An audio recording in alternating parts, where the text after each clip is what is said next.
Hello students, स्वागत है आप सभी का एक बार पुनः आप सभी के अपने YouTube channel Balaji study motion पर। स्टूडेंट्स, आप सभी लोगों को क्लास 12 की मैथमेटिक्स के अंतर्गत समाकलन के अनुप्रयोग चैप्टर को पढ़ाया जा रहा है, जिसमें मैंने आप लोगों को साधारण वक्रों के अंतर्गत क्षेत्रफल को ज्ञात करना बताया है। और जब आपको एक वक्र का समीकरण दिया जाए और एक रेखा का समीकरण दिया जाए तो उससे घिरे भाग का क्षेत्रफल ज्ञात करना भी बता दिया है।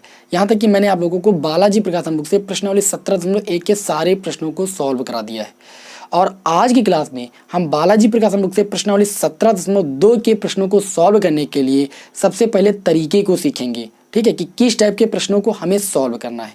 देखिए, अब हम क्या सीखेंगे कि अब आपको जब दो वक्र दिए जाएंगे तो दो वक्रों के द्वारा जो भी आपका क्षेत्र घिरेगा उसका क्षेत्रफल आपको फाइंड करना होगा। जैसा कि हमारा टॉपिक भी आपके सामने लिखा हुआ है कि दो वक्रों से घिरे भाग का क्षेत्रफल। तो दो वक्रों से घिरे भाग का क्षेत्रफल हम कैसे फाइंड करेंगे उसको सबसे पहले यहाँ पर हम समझ लेते हैं। तो सबसे पहले मैं आपको तरीका बताऊंगा। जब तरीका आप जान जाओगे तब आप प्रत्येक क्वेश्चन को सॉल्व कर लोगे। देखिए, अभी तक आप क्या करते थे, अभी तक आपको एक जो है वक्र दिया जाता था। समझिएगा ध्यान से, एक वक्र दिया जाता था। मान लीजिए y = fx, आपको एक वक्र का समीकरण दे दिया गया। ये वक्र जो है मान लीजिए बाउंडेड होता था एक लिमिट के अंतर्गत x = a से x = b तक। तो आप इस वक्र द्वारा घिरे भाग का क्षेत्रफल फाइंड करने के लिए सूत्र अप्लाई करते थे। a = समाकलन ऑफ लिमिट आपकी हो जाती थी a से b, ठीक है, और fx dx, या इसको आप लिख सकते थे लिमिट a से b और fx को आप y लिखते थे y dx। इस तरीके से आप साधारण वक्रों के अंतर्गत घिरे भाग का क्षेत्रफल फाइंड करते थे। लेकिन अब देखिए क्या होगा। अब मान लीजिए आपको दो वक्र दे दिए जाएं, ऐसे ध्यान से देखिएगा, ठीक है। एक वक्र ऐसे दे दिया जाए, ठीक है, और एक वक्र आपका ऐसे दे दिया जाए। इस वक्र का समीकरण दे दिया जाए y = fx और इस नीचे वाले वक्र का समीकरण दे दिया जाए y = gx। अब यहां पर देखोगे तो दो वक्र एक दूसरे को प्रच्छेद कर रहे हैं। तो सबसे पहले आपको इनके प्रच्छेद बिंदु ज्ञात करने होंगे। प्रतिच्छेद बिंदु तो आप ज्ञात करना जानते हो, दोनों रेखाओं को हल करेंगे, ठीक है, तो आपको प्रच्छेद बिंदु मिल जाएंगे। मान लीजिए ये प्रच्छेद बिंदु आपका हो जाएगा x = a और ये आपका प्रतिच्छेद बिंदु हो जाएगा x = b। तो आपको इन दोनों वक्रों के द्वारा जो ये भाग घिर रहा है, ठीक है, इस भाग का क्षेत्रफल आपको फाइंड करना होगा। तो इस भाग का क्षेत्रफल हम कैसे फाइंड करेंगे, सबसे पहले इस तरीकों को यहाँ पर सीखिए। हम यहाँ पर क्या करेंगे, हम यहाँ पर देखिए वही काम जो पुराना हम करते आ रहे हैं। देखिए, सबसे पहले इस वक्र के द्वारा घिरे भाग का क्षेत्रफल फाइंड करेंगे और उसके बाद हम इस वक्र के द्वारा घिरे भाग का क्षेत्रफल फाइंड करेंगे। और पहले वक्र के द्वारा जो घिरे भाग का क्षेत्रफल होगा उससे इस वक्र के द्वारा घिरे भाग के क्षेत्रफल को माइनस कर देंगे। बस इस प्रकार जो ये अभीष्ट भाग है इसका क्षेत्रफल हमें मिल जाएगा। तो देखिए हम किस सूत्र को यूज करेंगे। सबसे पहले यहाँ पर हम लिखेंगे कि अभीष्ट क्षेत्रफल इक्वल टू लिमिट आपकी हो जाएगी x = a से x = b। तो यहाँ पर लिखेंगे a से b। उसके बाद पहले वक्र का समीकरण आपको दिया गया है y = fx, तो यहाँ पर हम लिखेंगे fx dx, ठीक है। तो हमने क्या किया, इस वक्र के द्वारा इस पूरे घिरे भाग का क्षेत्रफल हमने फाइंड कर लिया। अब यहाँ पर देखेंगे दूसरा वक्र हमें दिया गया है y = gx। तो y = gx वाले कर्व से घिरे भाग का क्षेत्रफल फाइंड करेंगे तो ये नीचे वाले भाग का क्षेत्रफल आ जाएगा, ठीक है। तो बड़े वाले जो कर्व का क्षेत्रफल होगा उससे हम छोटे वाले कर्व के क्षेत्रफल को माइनस कर देंगे, यानी दूसरे वाले कर्व के क्षेत्रफल को माइनस कर देंगे तो हमें इस भाग का क्षेत्रफल मिल जाएगा। तो देखिए हम यहाँ पर माइनस कर देंगे समाकलन ऑफ, इसकी भी लिमिट आपकी x = a से x = b ही रहेगी, तो लिमिट a से b रहेगी। और यहाँ पर इस वक्र का जो समीकरण दिया गया वो दिया गया आपको y = gx। तो यहाँ पर हम माइनस करेंगे तो ये आपका हो जाएगा gx और n2 में dx। इस सूत्र को हम ऐसे भी लिख सकते थे, समाकलन ऑफ लिमिट ले लेते a से b, ये आपका हो जाता fx और माइनस का gx, ठीक है, और इसको एक ब्रैकेट के अंदर करके यहाँ पर हम dx लिख सकते थे, ठीक है। तो इस तरीके से इस घिरे भाग का क्षेत्रफल हम फाइंड करेंगे। अब यहाँ पर देखिए ये कर्व आपका किसी और तरीके से भी हो सकता है, उसको भी मैं समझा देता हूँ। जैसे मान लीजिए ये वक्र आपका ऐसे हो जाए, ध्यान से समझिएगा। आप यहाँ पर लिख सकते हो ये x अक्ष की धनात्मक दिशा, ये y अक्ष की धनात्मक दिशा है, ये y अक्ष की ऋणात्मक दिशा, ये x अक्ष की ऋणात्मक दिशा है। इतना तो आप सब लोग जानते हो। ये आपका ओरिजिन पॉइंट है जिसको बोलते हैं मूल बिंदु। अब मान लीजिए कर्व कुछ ऐसे दे दिया जाए, आपका कर्व ऐसे हो, ठीक है, और इस कर्व का समीकरण दे दीजिए y = fx और एक कर्व आपका ऐसे हो, ठीक है। और इस कर्व का समीकरण दे दीजिए आपको y equal to g x. मान लीजिए कि इसका प्रतिच्छेद बिंदु आपका है x इक्वल टू ए, इसका प्रतिच्छेद बिंदु है आपका x इक्वल टू बी, इसका प्रतिच्छेद बिंदु है आपका x इक्वल टू सी। और आपसे बोला जाए कि जो ये एरिया घिर रहा है इन दोनों वक्रों के द्वारा, इसका क्षेत्रफल आप फाइंड कीजिए। तो आई प्रॉब्लम कुछ भी नहीं है, बस आप थोड़ा सा समझिएगा। देखिए, अगर हमें इस भाग का क्षेत्रफल फाइंड करना है तो सबसे पहले हम क्या करेंगे, ऊपर वाले कर्व द्वारा घिरे भाग का क्षेत्रफल फाइंड करेंगे पूरा, और उसके बाद हम नीचे वाले कर्व द्वारा घिरे भाग का क्षेत्रफल फाइंड करेंगे, जैसे यहाँ पर अभी मैंने फाइंड किया था। ठीक है, उसमें फिर इसी तरीके से बिल्कुल इसका भी क्षेत्रफल वैसे ही फाइंड करेंगे और जोड़ देंगे। बस देखिए क्या करेंगे, यहाँ पर हम लिखेंगे, ऊपर थोड़ा रफ कर रहे हैं क्योंकि हमारे पास प्लेस थोड़ा कम है यहाँ पर। ठीक है, तो आप यहाँ पर मैनेज कर लीजिएगा।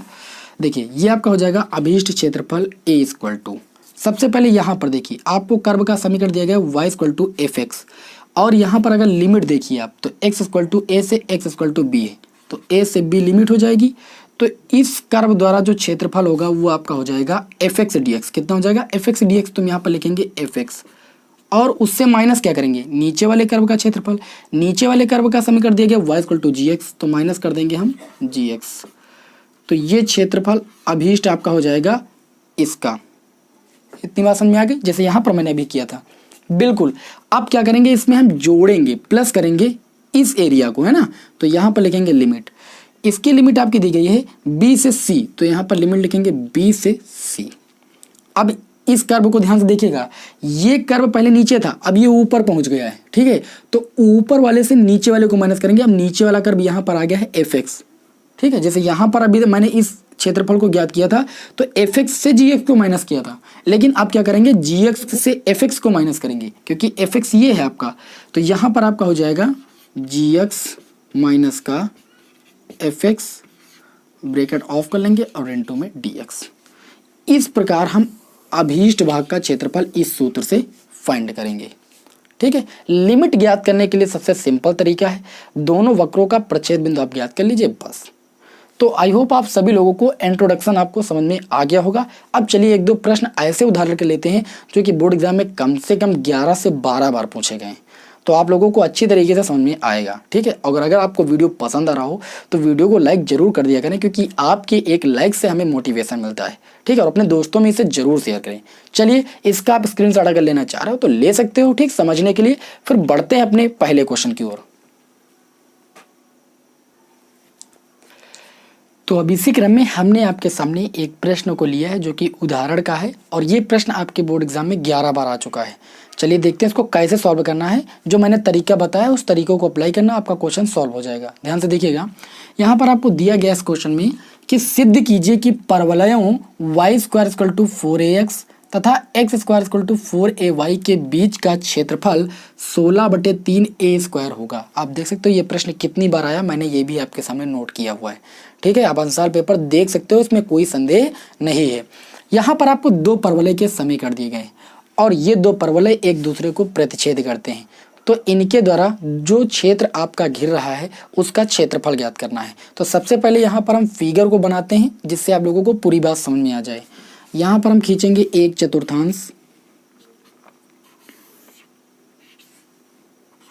ये आपकी x अक्ष की धन दिशा है, ये y अक्ष की धन दिशा है, ये y अक्ष की ऋण दिशा है, और ये x अक्ष की ऋण दिशा है।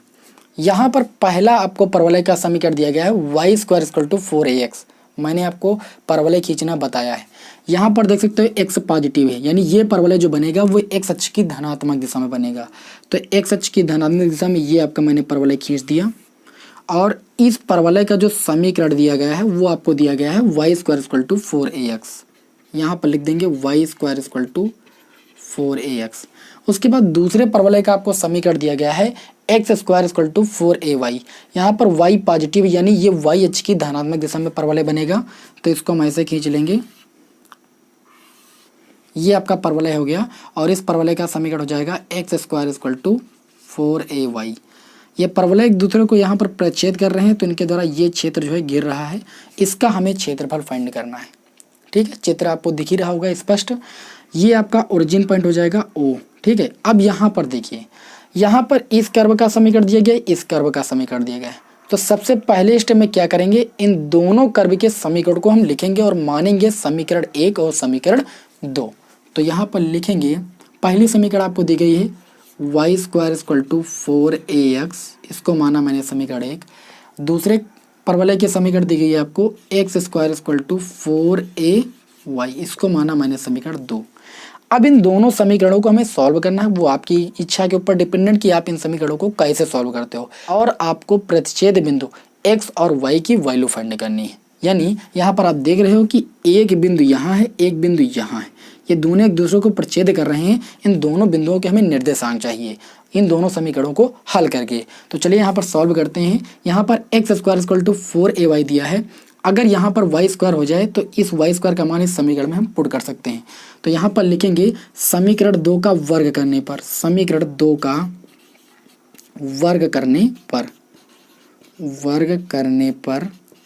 वर्ग करेंगे तो हमें मिल जाएगा x⁴ = देखिए इसका स्क्वायर करेंगे तो ये जो आपका हो जाएगा 16, ठीक है, a² y²।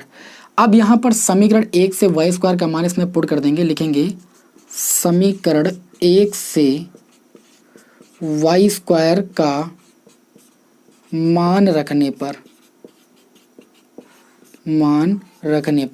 यहाँ पर मान रखेंगे तो ये आपका हो जाएगा x⁴ देखिए यहाँ पर आपका हो जाएगा 16a² और y² की वैल्यू है आपकी इंटू में 4ax।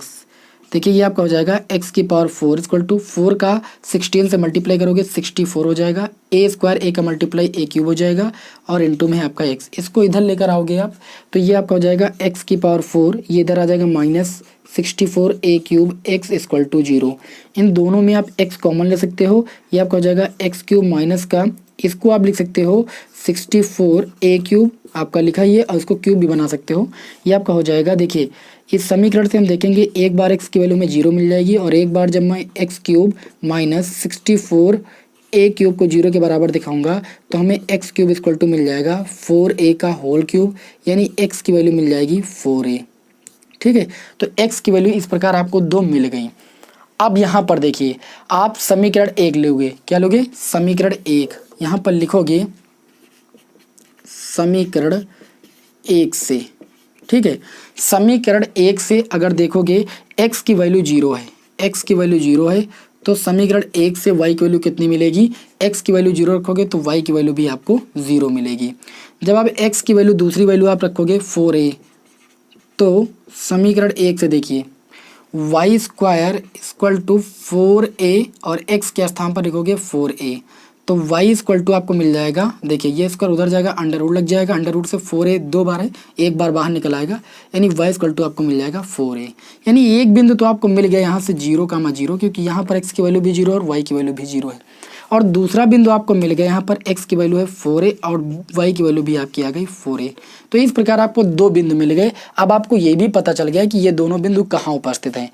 पहला बिंदु यहाँ पर है, ओरिजिन पॉइंट आपका 0,0 और दूसरा पॉइंट यहाँ पर है, इसके निर्देशांक आ गए 4a, इस रेखा को आप यहाँ से खींच लीजिए, ठीक है। तो इस बिंदु के निर्देशांक हो जाएंगे 4a, 0। इतना तो आप सभी लोग जानते ही हो। अब आप क्या करोगे, इस परवलय के द्वारा इस घिरे हुए भाग का क्षेत्रफल फाइंड करोगे पूरे, ठीक है। और उसके बाद आप क्या करोगे, इस परवलय के द्वारा घिरे भाग का क्षेत्रफल फाइंड करोगे और इससे आप इसको माइनस कर दोगे तो आपको इस अभीष्ट क्षेत्र का क्षेत्रफल मिल जाएगा। देखिए कैसे, अब यहाँ पर लिखेंगे तब अभीष्ट भाग का क्षेत्रफल, अभीष्ट भाग का क्षेत्रफल a = समाकलन ऑफ, ध्यान से देखिएगा एक एक स्टेप को, पूरी बात समझ में आ जाएगी। समाकलन ऑफ इस कर्व का समीकरण आपको दिया गया है y² = 4ax, तो y dx हम सूत्र लगाएंगे, यहाँ पर लिखेंगे y dx और y की वैल्यू यहाँ से हमें मिल जाएगी √4ax और ये आपका हो जाएगा dx। लिमिट आपकी हो जाएगी 0 से 4a, ठीक है। माइनस करेंगे समाकलन ऑफ, इस कर्व में आपको दिया गया है x² = 4ay, तो यहाँ से आपको y की वैल्यू कितनी मिल जाएगी, x² / 4a। यहाँ पर भी सूत्र हम लगाएंगे y dx, यहाँ से y की वैल्यू इस कर्व से मिल जाएगी एक्स स्क्वायर अपान में 4a। तो यहाँ पर लिखेंगे एक्स स्क्वायर अपान में 4a और इंटू में dx। लिमिट यहाँ पर भी आपकी हो जाएगी 0 से 4a, तो 0 से 4a आप देख सकते हो, ठीक है। इधर भी आपका 0 से 4 ही होगा। अब यहाँ पर देखिए ये आपका हो जाएगा a इक्वल टू, दोनों के लिए लिमिट सेम ही रहेंगी, इससे आपको कोई तकलीफ नहीं है। अब यहाँ पर देखिए √4a आपका अचर पद है वो बाहर निकलेगा, तो ये आपका हो जाएगा 2√a और समाकलन हो जाएगा 0 से 4a लिमिट √x का x के सापेक्ष। फिर यहाँ पर क्या करेंगे, माइनस चिन्ह लगाएंगे। यहाँ से 1/4a अचर पद है वो बाहर आ जाएगा, समाकलन 0 से 4a लिमिट और ये हो जाएगा एक्स स्क्वायर और इंटू में आपका हो जाएगा dx। इतनी बात तो आप सारे लोगों को क्लियर ही होगी, ठीक है। अब चलिए थोड़ा सा इधर हम सॉल्व कर देते हैं, उसके बाद थोड़ा सा मुझे रफ करना पड़ेगा, ठीक है, क्योंकि हमारे पास प्लेस कम है यहाँ पर। देखिए ये आपका हो जाएगा a इक्वल टू, ये आपका 2√a आपका बाहर है, तो ये आपका अचर पद है, इसको हम बाहर लिख देंगे 2√a। यहाँ पर देखिए √x का हम समाकलन करेंगे तो हमें मिल जाएगा x की पावर 3/2 अपान में 3/2 और लिमिट आपकी है 0 से 4a, तो लिखेंगे 0 से 4a, माइनस का चिन्ह लगाएंगे।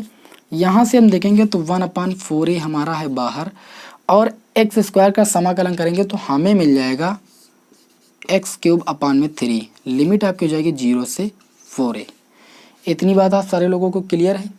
तो अब यहाँ से आगे हम इधर थोड़ा सॉल्व करेंगे, तो इसको हम रफ करेंगे, इसका आप स्क्रीनशॉट लेना चाहते हो तो ले सकते हो, ठीक है। तो अब इसी के आगे सॉल्व करेंगे तो ये आपका हो जाएगा a इक्वल टू, यहाँ पर देखेंगे 2√a आपका बाहर है, इसको बाहर रहने दीजिए। जो अचर पद उसको बाहर कर लीजिए, 3/2 2 ऊपर चला जाएगा तो हो जाएगा इंटू में 2 अपान में 3 और यहाँ पर x की पावर 3/2 में x के स्थान पर पहले अपर लिमिट पुट करेंगे फिर माइनस लोअर लिमिट, तो ये आपका हो जाएगा 4a की पावर 3/2 और माइनस 0 की power 3/2, upper limit minus lower limit. फिर आपका माइनस चिन्ह लगा है उसको लगा लेंगे, 1 आपका 4a बाहर, उसको बाहर कर लेंगे, 1/3 आपका अचर पद है वो आपका बाहर हो जाएगा। और यहाँ पर देखिए x³ के स्थान पर पहले अपर लिमिट पुट करेंगे तो ये आपका हो जाएगा 4a का whole cube minus lower limit 0 का क्यूब। आगे सॉल्व करेंगे तो a इक्वल टू आपको कितना मिलेगा, देखिए 2 2 जा कितना हो जाएगा 4√a अपान में 3। इसको देखिए यहाँ पर 4 को आप लिख सकते हो 2 की पावर 2 लिख सकते हो ना, 2 से 2 कैंसिल हो जाएगा, 2 की पावर 3 बचेगा जिसको हम लिख सकते हैं 8 और a की पावर 3/2 को आप लिख सकते हो a√a। मैंने आपको बताया था 3/2 पावर का मतलब होता है हाफ, एक बार 1, ठीक है। तो यहाँ पर देखिए एक बार 1 हो गई, एक बार हाफ पावर हो गई, हाफ पावर को अंडर रूट में लिखा जाता है, -0 तो 0 रहने दो। उसके बाद -1/4 और 3 का मल्टीप्लाई कितना हो जाएगा 12a। यहाँ पर देखिए इसको सॉल्व करेंगे तो 4 की पावर 3 यानी आपका हो जाएगा 64 और a का क्यूब आपका हो जाएगा a³, ठीक है। फिर आगे सॉल्व करेंगे a इक्वल टू आपको मिल जाएगा 4√a, इसका मल्टीप्लाई हो जाएगा 8a√a से अपान में आपका हो जाएगा 3। यहाँ पर देखिए आपका हो जाएगा 64a³ अपान में 12a। इसको आगे सॉल्व करेंगे तो a इक्वल टू आपका हो जाएगा 8 और 4 का मल्टीप्लाई आपका हो जाएगा 32, अंडर रूट a का मल्टीप्लाई a और a का मल्टीप्लाई a से करेंगे तो आपका हो जाएगा a² अपान में 3, माइनस लगाएंगे। यहाँ पर देखिए इसको 4 से काटेंगे तो ये आपका हो जाएगा 4 1 जा 4, 4 6 जा 24 और 4 3 जा 12, ठीक है। a से एक आपका a कैंसिल हो जाएगा, ऊपर बचेगा 16a² अपान में 3।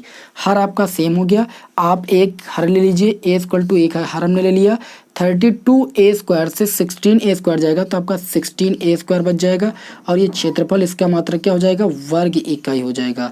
और आप देख सकते हो कि इस क्वेश्चन में हमें प्रूव करना था कि बताइए कि इन दोनों परवलयों के द्वारा जो बीच का क्षेत्रफल है वो आपका 16/3a² होगा, जो कि आपका प्रूव हो चुका है। आई होप आप सभी लोगों को ये पहला प्रश्न अच्छी तरीके से समझ में आ गया होगा, ठीक है। इसका आप स्क्रीनशॉट ले सकते हो। फिर बढ़ते हैं अपने अगले क्वेश्चन की ओर, ठीक है। वो क्वेश्चन भी मैं आप लोगों को अच्छे तरीके से समझाने की पूरी कोशिश करूंगा। चलिए चलते हैं फिर नेक्स्ट क्वेश्चन की ओर, इसका आप स्क्रीनशॉट ले सकते हैं।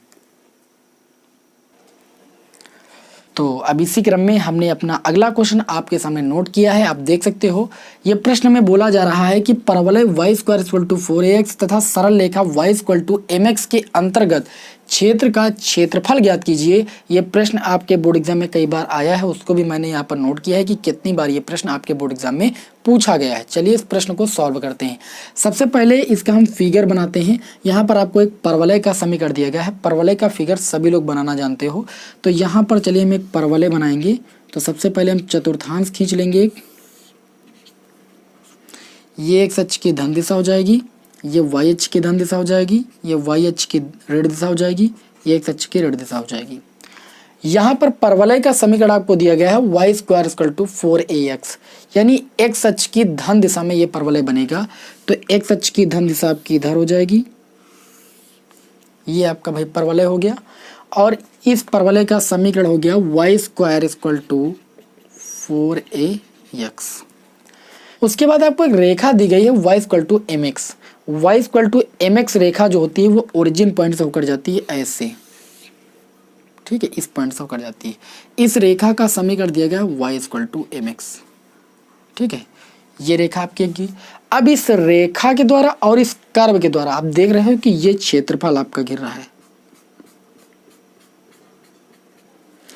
इस घिरे क्षेत्र का आपको क्षेत्रफल फाइंड करना है, समझ रहे हो ना। तो अब आपको क्या करना होगा, सबसे पहले आपको इनका जो है इंटरसेक्शन पॉइंट ज्ञात करना होगा, यानी प्रतिच्छेद बिंदु आपको ज्ञात करना होगा। ये आपका देख रहे हो यहाँ पर प्रतिच्छेद कर रहे हैं एक दूसरे को, यहाँ पर ओरिजिन पॉइंट है। तो प्रतिच्छेद बिंदु ज्ञात करने के लिए मैंने बताया कि दोनों समीकरणों को हम सॉल्व करते हैं। तो चलिए देखते हैं यहाँ पर एक एक स्टेप को। सबसे पहले आपको समीकरण दी गई है Y square equal to 4ax और दूसरी समीकरण दी गई है y equal to M x. इसको हम समीकरण 1 मानेंगे, इसको हम समीकरण 2 मानेंगे। हम क्या करेंगे, हम समीकरण 2 से y का मान समीकरण 1 में पुट कर देंगे, ठीक है। लिखेंगे समीकरण 2 से y का मान समीकरण 1 में रखने पर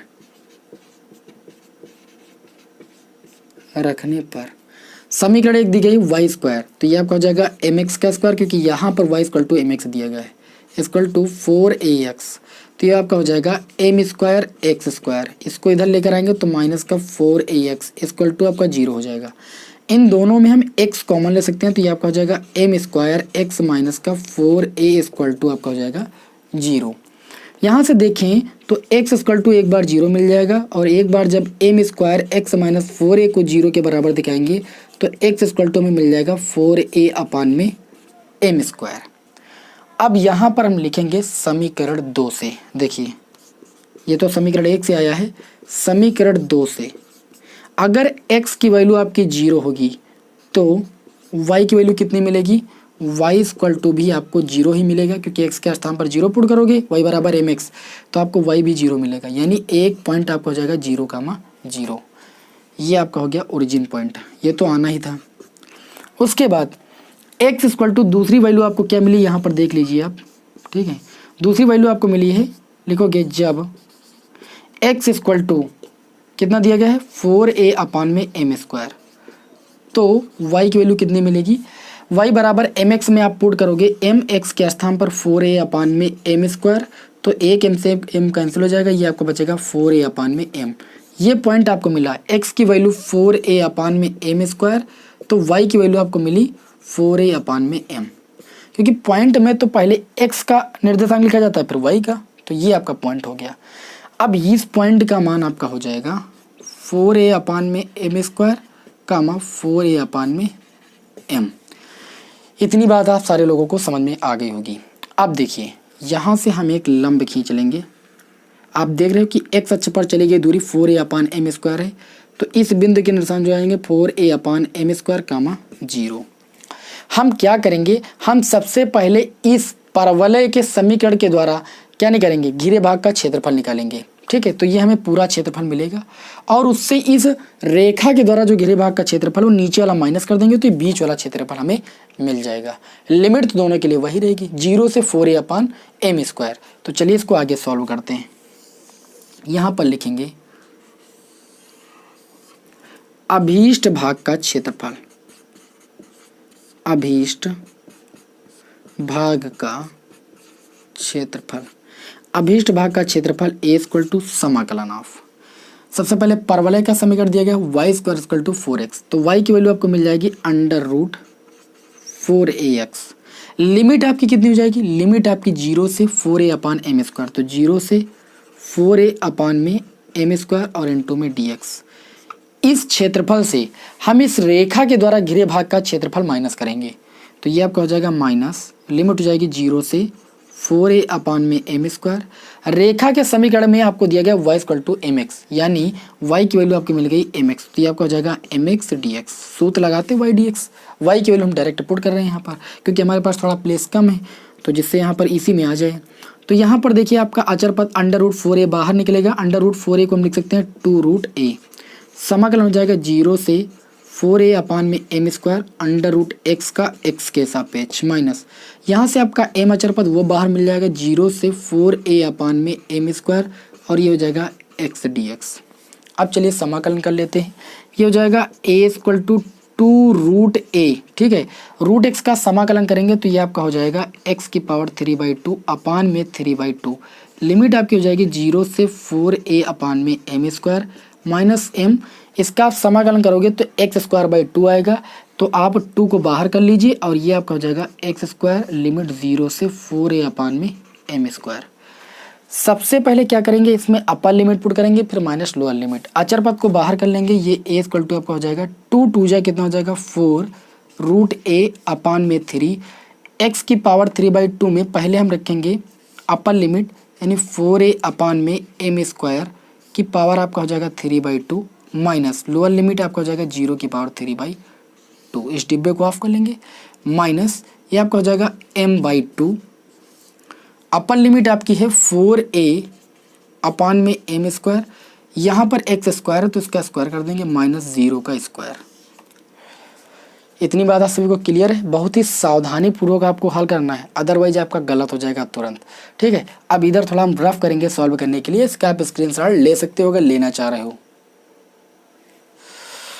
अब देखिए इसको आगे सॉल्व करेंगे तो ये आपका हो जाएगा a इक्वल टू, यहाँ पर 4√a है उसको लिख लेंगे 4√a अपान में 3 है। देखिए 4a अपान एम स्क्वायर की पावर 3/2 को सॉल्व करेंगे तो 3/2 पावर 4 के ऊपर भी आएगी, और 4 को लिखा जा सकता है 2 की पावर 2, और इसकी पावर 3/2 होगी तो ये 2 से 2 कैंसिल हो जाएगा, ये बचेगा 2 की पावर 3, यानी आपका हो जाएगा 8। तो यहाँ पर लिखेंगे 8, और ये पावर जब 1 पर आएगी तो a की पावर 3/2 का मतलब a√a, एक बार हाफ पावर एक बार 1 पावर, अपान में एम स्क्वायर पर ये पावर आएगी तो ये 2 से 2 कैंसिल हो जाएगा, ये बचेगा अपान में m³। फिर यहाँ पर माइनस लगा है, माइनस लगाएंगे m/2, ब्रैकेट के अंदर आ जाइए। देखिए 4 का स्क्वायर करेंगे 16, a का स्क्वायर करेंगे a स्क्वायर, m स्क्वायर का स्क्वायर करेंगे तो m की पावर 4, और आप उधर 0 लिखा उससे कोई मतलब नहीं। ये आपका हो जाएगा a इक्वल टू, देखिए 8 और 4 का मल्टीप्लाई हो जाएगा 32, a और √a का मल्टीप्लाई हो जाएगा a स्क्वायर, अपान में हो जाएगा 3m³ माइनस ये आपका हो जाएगा, देखिए 1m से 1m कैंसिल हो जाएगा तो ऊपर बचेगा 16a² अपान में 2m³। इन दोनों में हम 1/m³ कॉमन निकाल लेंगे तो हमें मिल जाएगा 32a² अपान में 3 माइनस का 60a² अपान में 2। इसको सॉल्व करेंगे तो a इक्वल टू हमें मिलेगा 1/m³, इसका से मल्टीप्लाई करेंगे 64a² माइनस इसका से मल्टीप्लाई करेंगे तो आपका हो जाएगा 48a² अपान में 3 2 जा कितना हो जाएगा 6। ये a इक्वल टू आपको मिल जाएगा, देखिए 64a² से 48a² जाएंगे तो 16a² अपान में 6m³ का मल्टीप्लाई हो जाएगा 6m³। इसको आगे सॉल्व करोगे तो ये हो जाएगा 2 3 जा 6 और 2 8 जा 16, यानी आपको मिल जाएगा 8a² अपान में 3m³। ये क्षेत्रफल है, क्षेत्रफल का मात्रक आपका होता है वर्ग इकाई, जो कि आपके इस प्रश्न का आंसर हो जाएगा। आई होप आप सभी लोगों को आज की क्लास अच्छी तरीके से समझ में आ गई होगी। आज की क्लास में मैंने केवल आप लोगों को इंट्रोड्यूस कराया है कि आपको बालाजी प्रकाशन बुक से प्रश्नावली 17.2 के प्रश्नों को कैसे सॉल्व करना है, या किसी भी प्रकाशन की आप बुक पढ़ रहे हो तो जो सेकंड वाली प्रश्नावली है समाकलन के अनुप्रयोग चैप्टर के अंतर्गत, उसको सॉल्व करने के लिए इंट्रोड्यूस आना बहुत जरूरी है। तो आई होप आप सभी लोगों को ये सारी बातें अच्छे तरीके से क्लियर हो गई होंगी। मिलेंगे आपको नेक्स्ट वीडियो में एक आधे एग्जाम्पल और प्रश्नावली के क्वेश्चनों के साथ। जय हिंद, जय भारत।